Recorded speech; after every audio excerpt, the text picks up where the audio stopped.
The crystal chandeliers of the Golden Heron cast a fragmented, shimmering light across the pristine white tablecloths, creating an atmosphere that was designed to intimidate as much as it was to welcome.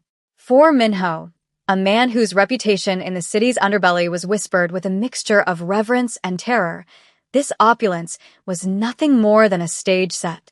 He sat in a high-backed leather booth near the back of the restaurant, his posture rigid, his dark suit tailored to perfection, concealing the tattoos that marked his allegiance and his history.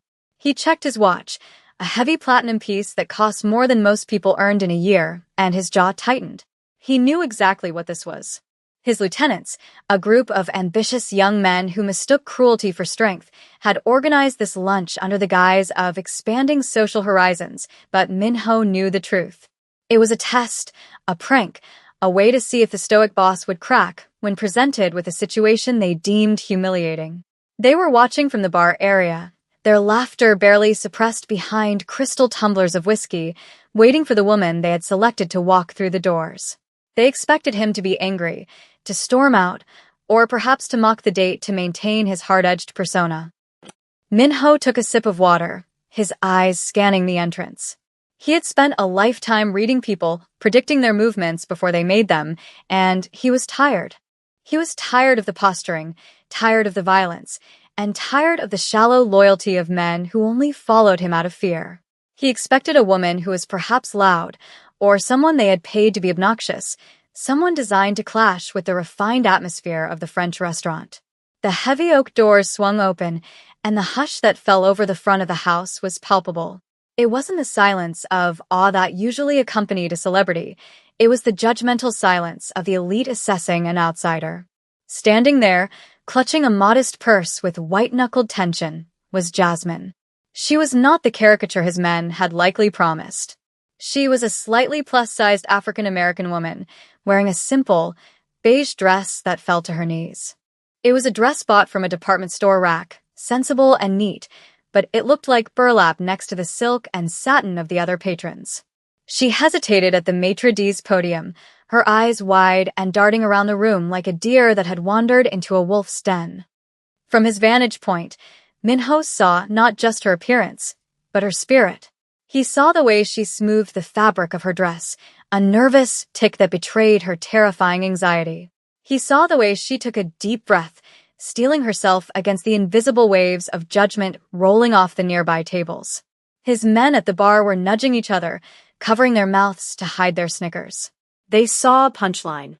Minho saw a human being walking into a firing line.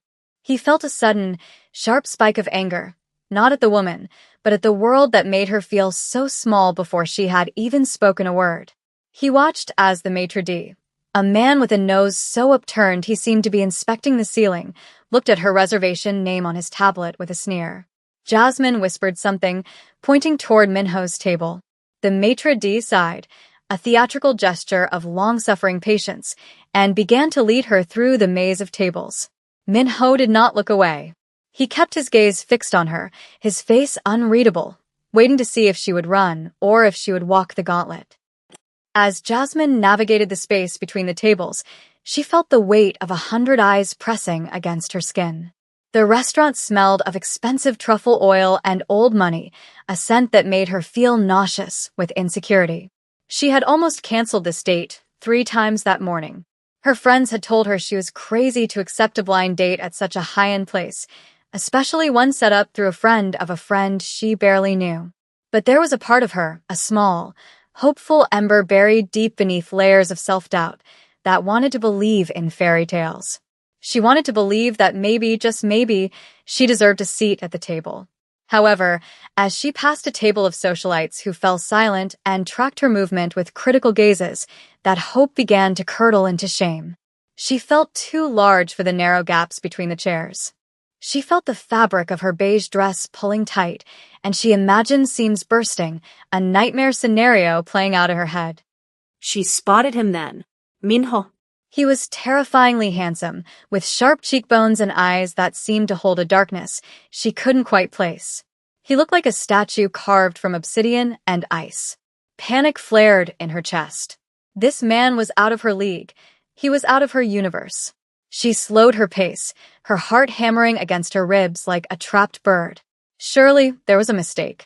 He was probably waiting for a model, someone tall and willowy who drank champagne for breakfast.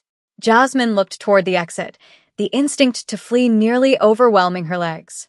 But then, Minho did something that stopped the room. He stood up. In the world of fine dining, and in the world of the Mafia, respect was a currency, and standing for a guest was a sign of high honor. The snickering from the bar died down instantly. Minho buttoned his suit jacket with a fluid motion and waited, his eyes locking onto hers. He wasn't looking past her. He was looking at her. Jasmine forced her feet to move, each step feeling like she was wading through molasses. When she finally reached the table, she was breathless, not from exertion, but from the sheer emotional toll of the walk. "Hi," she managed to squeak out, her voice trembling. I'm Jasmine. "I think we're supposed to be having lunch."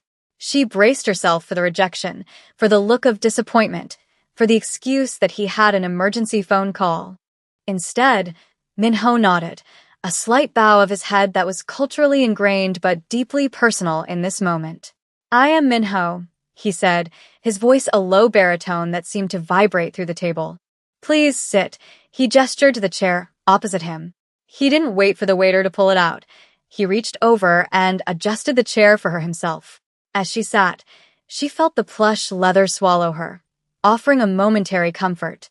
She risked a glance at him. "I almost didn't come in," she admitted, the words tumbling out before she could stop them. "I feel a bit." Underdressed, Minho looked at her beige dress, then at the flashy, sequined gowns of the women at the next table. "Elegance is not about the fabric, Jasmine," he said quietly. "It is about the carriage. You hold yourself with more dignity than anyone else in this room." The arrival of the waiter broke the fragile bubble of connection that had started to form. He was a tall, thin man with slicked back hair and an expression that suggested he had just smelled something unpleasant. He placed the menus on the table with a little more force than necessary, the leather covers slapping against the wood. He turned his body significantly toward Minho, effectively giving Jasmine his shoulder. "Good afternoon, sir," the waiter said, his voice dripping with sycophantic oil. "May I start you off with the wine list? We have an excellent vintage Pinot Noir that just arrived." He completely ignored Jasmine, treating her as if she were an empty chair. Minho didn't reach for the menu. He sat perfectly still, his eyes narrowing slightly.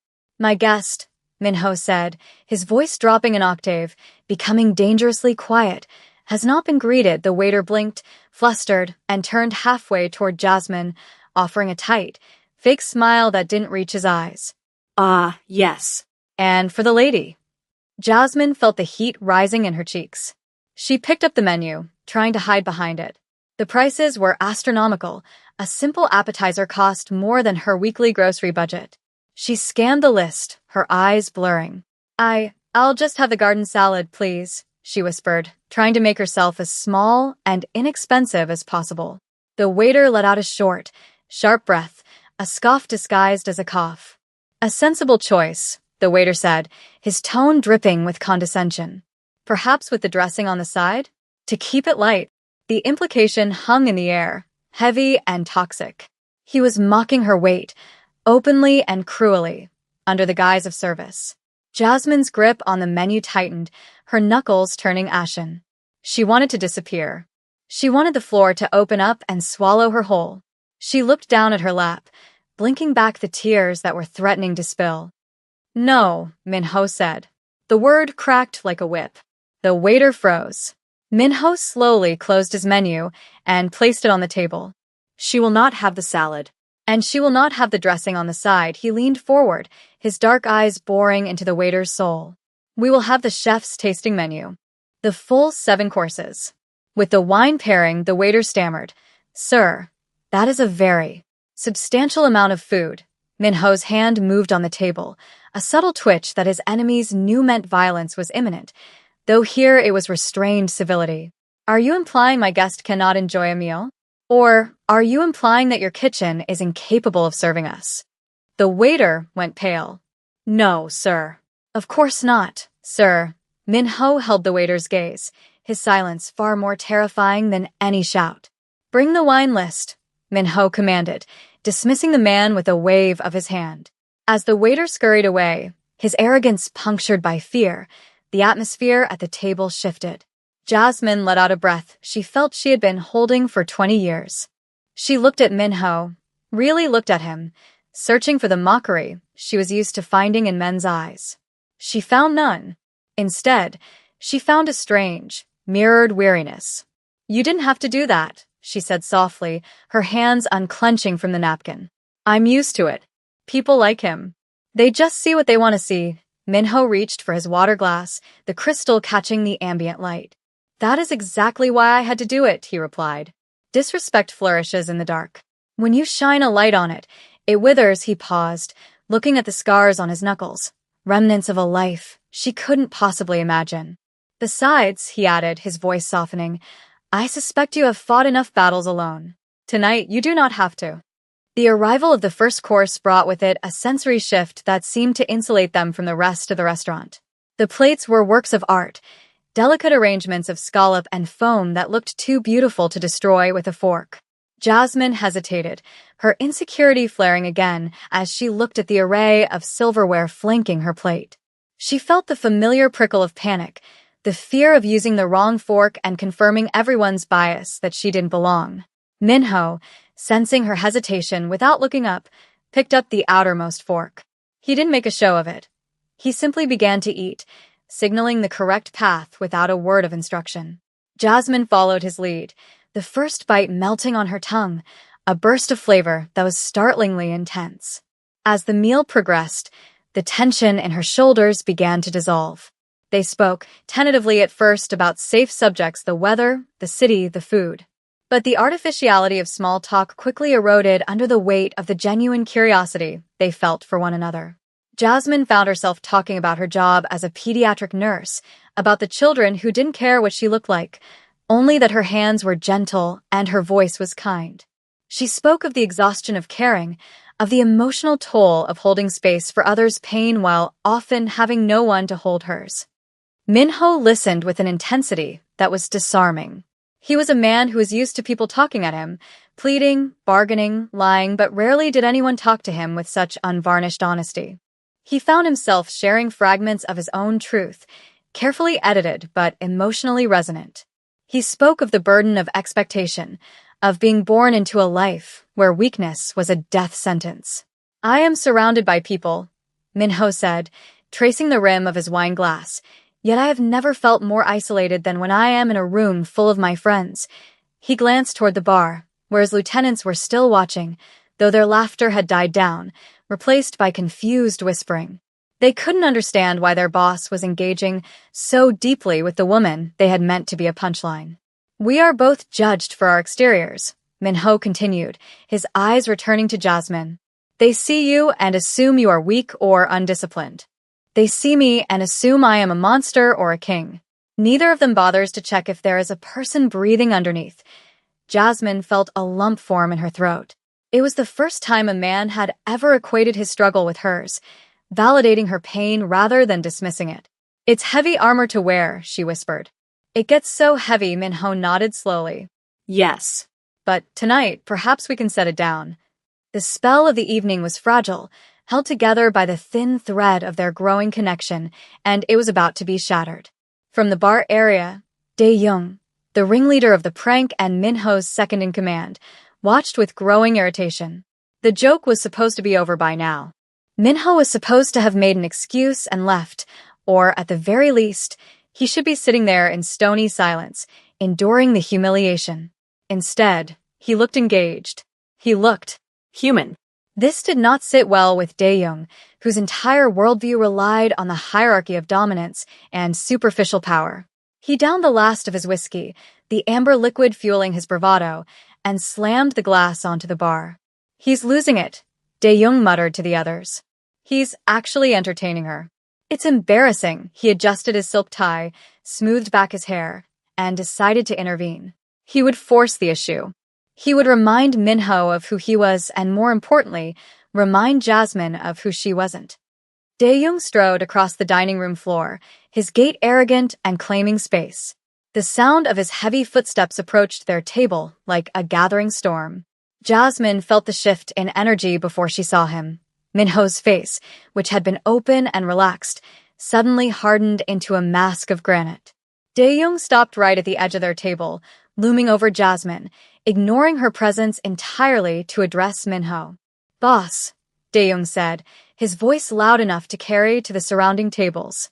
"We were getting worried. The boys, and I thought you might need an extraction," he laughed, a harsh, barking sound. "We didn't realize you were running a charity event tonight." The cruelty of the words hung in the air, suspended in the silence of the restaurant. Jasmine froze, her fork halfway to her mouth. The blood drained from her face, leaving her ashen. The word charity echoed in her mind, confirming her worst fears, that this wasn't a date, it was a setup, a joke. She looked at Minho, her eyes wide with betrayal and humiliation, waiting for him to laugh, to join in, to reveal that he had been part of it all along. Minho did not look at Dae-young. He carefully placed his silverware on the plate, aligning them with precision. "Dae-young," Minho said, his voice terrifyingly calm. "You are interrupting my dinner." Dae-young, emboldened by the audience of the restaurant and his own drunken confidence, didn't back down. He leaned in closer, a smirk playing on his lips. "Come on, Minho. Look at this. It's a gag, right? You can't seriously be sitting here with this." He gestured vaguely at Jasmine, a gesture of dismissal that reduced her to an object, an eyesore. "We set this up for a laugh. To see if you'd actually go through with it. Don't tell me you're actually enjoying the company of the whale." The slur hit Jasmine like a physical blow. She gasped, a small, wounded sound, and pushed her chair back, ready to flee. The tears she had held back earlier now spilled over, hot and stinging. She grabbed her purse, her hands shaking so badly she dropped her napkin on the floor. I have to go," she stammered, her voice breaking. "I knew it. I knew I shouldn't have come." "Sit down, Jasmine." Minho's voice wasn't loud, but it possessed a command that froze everyone in a 20-foot radius. He wasn't speaking to her as a subordinate. He was speaking to her as a protector. He stood up then, rising slowly, unfolding his height until he towered over Dae-young. The restaurant had gone deathly silent. Even the kitchen staff had paused, peering through the service window. Minho turned his body to face his lieutenant, his eyes burning with a cold, white-hot fury that Dae-young had never seen before. "You speak of size," Minho began, his voice projecting clearly through the room, reaching every diner who had stared, every waiter who had sneered. "You look at this woman, and you see only volume. You see space occupied." He took a step closer to Dae-young, who involuntarily took a step back, the smirk faltering. "I have sat across from her for an hour. Do you know what I have seen?" Minho gestured to Jasmine, who was frozen in her chair, tears streaming down her face. "I have seen a woman who carries the weight of the world with a grace you could never understand. I have seen a woman who faces judgment every single day, judgment from small, empty men like you, and yet she remains kind. She remains soft in a world that tries to harden her." Minho's voice cracked with emotion, a rare display of vulnerability that stunned the room. "You set this up as a joke? You thought it would be funny to put a beast with the boss." Minho laughed, a dry, humorless sound. "You are right. There is a beast at this table. But it is not her." He pointed a finger at Dae-young's chest, poking the expensive silk suit. "It is the man who thinks humiliation is humor. It is the man who thinks beauty is a size." He looked around the room, making eye contact with the socialites and the businessmen who had judged Jasmine earlier. "She is the only real thing in this entire room. Her heart is vast. Yours, Dae-young. Yours is withered. It is microscopic. You are the small one here." Dae-young stood paralyzed, his face burning a deep crimson. The public dressing down dismantled his ego piece by piece. There was no comeback for moral superiority. The silence that followed was heavy, but it was no longer a silence of judgment directed at Jasmine. It was a silence of shame directed at Dae-young and everyone who had silently agreed with him. Minho turned his back on his lieutenant, dismissing him as if he were nothing more than dust. He turned to Jasmine, his expression softening instantly from rage to profound tenderness. He reached into his pocket and pulled out a handkerchief, pristine and white, and offered it to her. "I apologize," he said, his voice trembling slightly. I apologize for the company I have kept. I apologize that you were brought here under false pretenses. Jasmine took the handkerchief, her hands still shaking.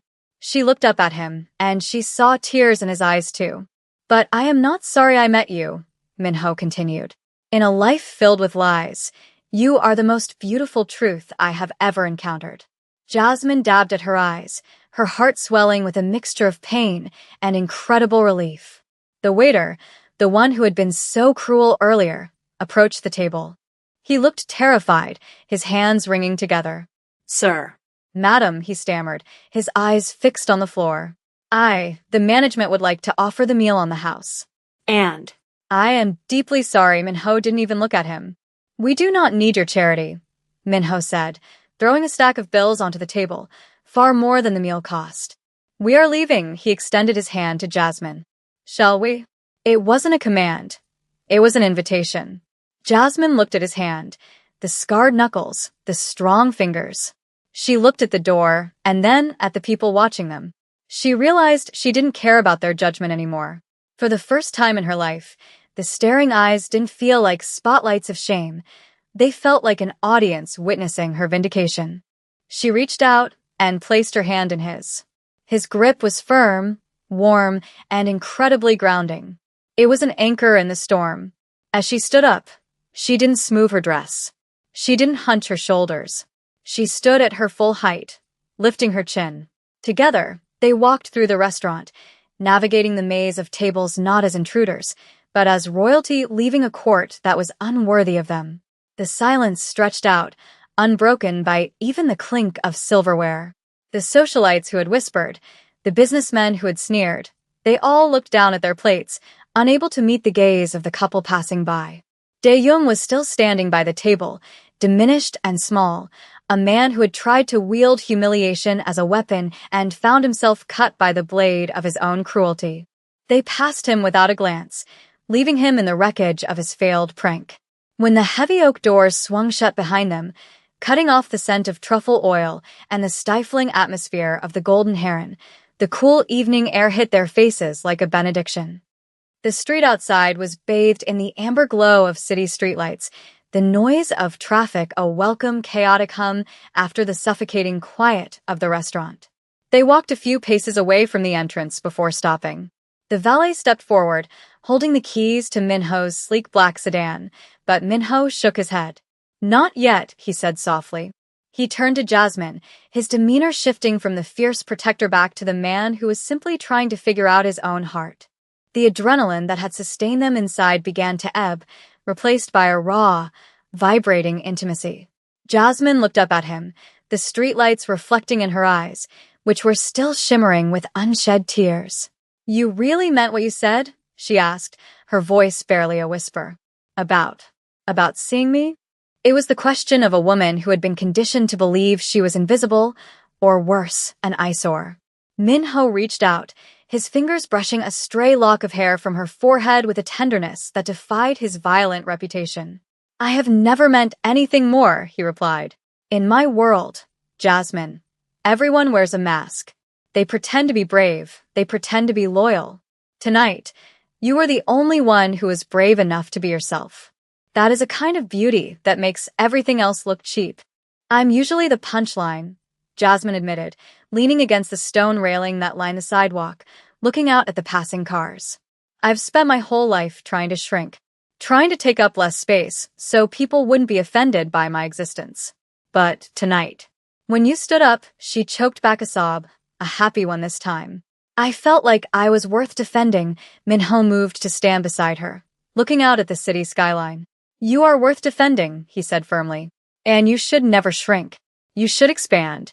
You should fill every room you enter, because the world needs more of what you have. He looked at his hands, the scarred knuckles that had delivered so much pain in the past.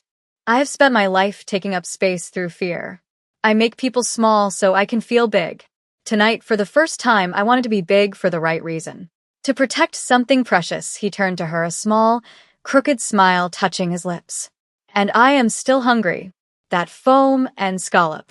It was not enough. Jasmine laughed, a genuine, bell-like sound that seemed to cleanse the air between them.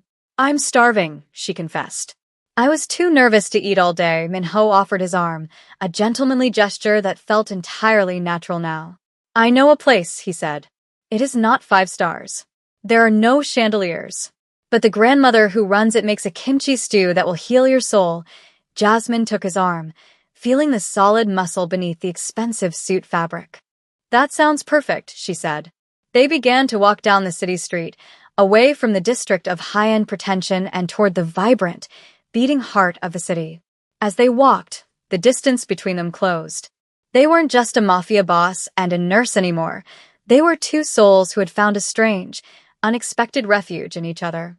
Minho asked her about her work, about the kids she helped, listening with a rapt attention that made Jasmine feel like the most interesting person in the world. In turn, she asked him about his tattoos, not with judgment, but with curiosity about the stories they told. They ended up at a small, open-air tent stall tucked into an alleyway, steam rising from large metal pots into the night air. The plastic stools were wobbly, and the lighting came from a single bare bulb, but to Jasmine, it felt like a palace. The old woman running the stall scolded Minho for being too thin and ladled out massive bowls of spicy, red stew, ignoring his suit and treating him like a wayward grandson. Jasmine watched him eat, stripped of the pretense, stripped of the need to be the terrifying boss. He was just a man enjoying a hot meal.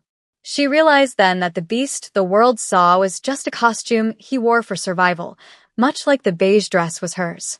They sat there for hours, long after the bowls were empty, talking about everything and nothing. Jasmine told him about her dream of opening a clinic for underprivileged kids. Minho told her about his secret love for classical music, a passion he hid from his men because it wasn't tough. As the night deepened and the city noises quieted, a comfortable silence settled over them.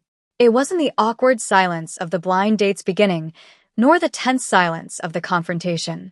It was the companionable silence of 2 people who no longer needed to hide.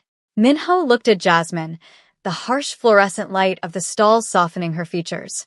He realized that the prank his men had pulled, the cruel joke intended to mock him, had backfired in the most magnificent way. They had tried to anchor him with a weight, but instead, they had given him a balloon. They had given him a way out of the darkness he had been drowning in. They thought they were punishing me, Minho said quietly, breaking the silence. They thought that by sitting me next to you, they would lower my status. He reached across the small, sticky table and took her hand again. They didn't realize they were giving me a gift. They were giving me the chance to see what real strength looks like. Jasmine squeezed his hand back. And they thought they were humiliating me, she whispered. They thought I would run away and cry. But instead, I found someone who sees me. She looked into his dark eyes, seeing the vulnerability he kept hidden from the world. I think, she said slowly, that maybe we saved each other tonight. Minho nodded, his expression solemn. I think you are right. He stood up, dropping a generous amount of cash on the table for the old woman, who bowed profusely. Come, he said. Let me take you home. Properly this time. No running. They walked back toward the main street, the city asleep around them. The night had started with cruelty and judgment, fueled by the superficial standards of a society obsessed with appearances. It had been designed to break a woman for her size and a man for his pride. But as they walked side by side, their shadows merging into one under the streetlights, it was clear that the night had ended in victory. They had found something rare in the wreckage of that dinner. They had found the truth that beauty isn't found in the cut of a dress or the number on a scale, nor is strength found in the fear you inspire in others. True beauty is the courage to be vulnerable, and true strength is the willingness to stand up for dignity, even when the whole room is laughing. As Minho opened the car door for Jasmine, he didn't care about what his lieutenants would say the next morning. He didn't care about the whispers in the underworld. He knew that he had found something real, something solid, in a world of smoke and mirrors. And as Jasmine slid into the seat, she didn't worry about whether she fit. She knew, with a certainty that settled deep in her bones, that she belonged exactly where she was. The blind date was over, but their story, a story of unexpected kindness and the redemption of 2 lonely hearts, was just beginning.